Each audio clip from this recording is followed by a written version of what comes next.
चंदनपुर गांव में कपिल नाम का एक युवक रहता था। उसके पास पानी भरने के दो बड़े मटके थे। वह पास वाले झरने से उन मटकों में पानी भरकर लाता था। कपिल मटकों को एक डंडे के दोनों कोनों पर बांधकर अपने कंधों पर रख लेता था। कपिल के एक मटके में छोटा सा छेद था और दूसरा मटका पूरी तरह ठीक था। झरने से घर तक के लंबे रास्ते के दौरान छेद वाले मटके से पानी गिरता रहता था। घर तक पहुंचने पर उसमें आधा मटका पानी ही बचता था, दूसरे मटके में भरपूर पानी रहता था। इस तरह 2 साल बीत गया। कपिल हमेशा उन्हीं 2 मटकों में पानी भरकर लोगों के घरों तक पहुंचाया करता था।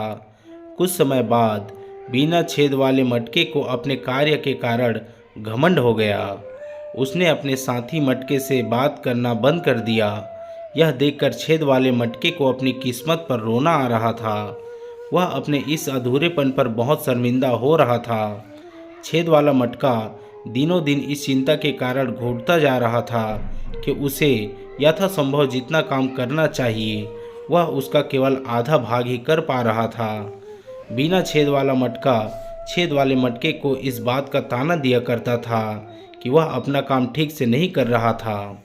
ऐसे में छेद वाले मटके का मन दुखी रहने लगा। एक दिन छेद वाले मटके ने निश्चय किया कि इस विषय पर वह कपिल से बात करेगा। जब कपिल छेद वाले मटके में पानी भर रहा था तो छेद वाले मटके ने कहा, मैं बहुत शर्मसार हूँ।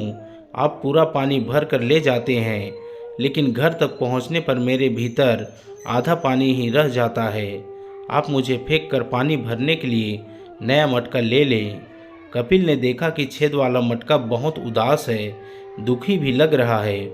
कपिल ने उसे समझाते हुए कहा, तुम्हें ऐसा क्यों लगता है कि तुम अपना काम ठीक से नहीं कर रहे हो? तुम्हारा काम पानी रखने का है और तुम रोजाना पानी भरने में मेरी मदद करते हो।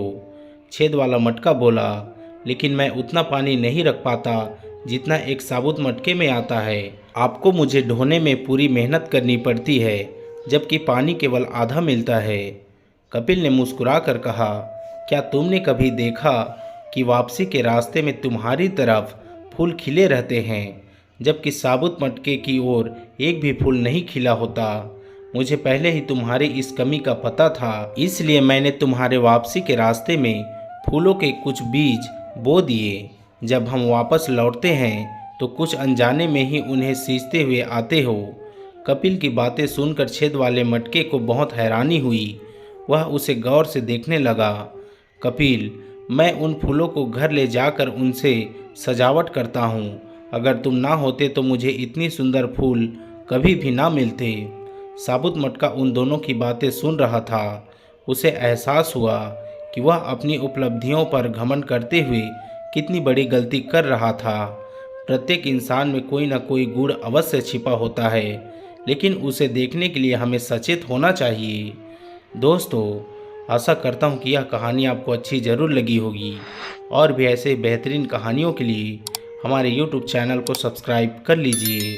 धन्यवाद।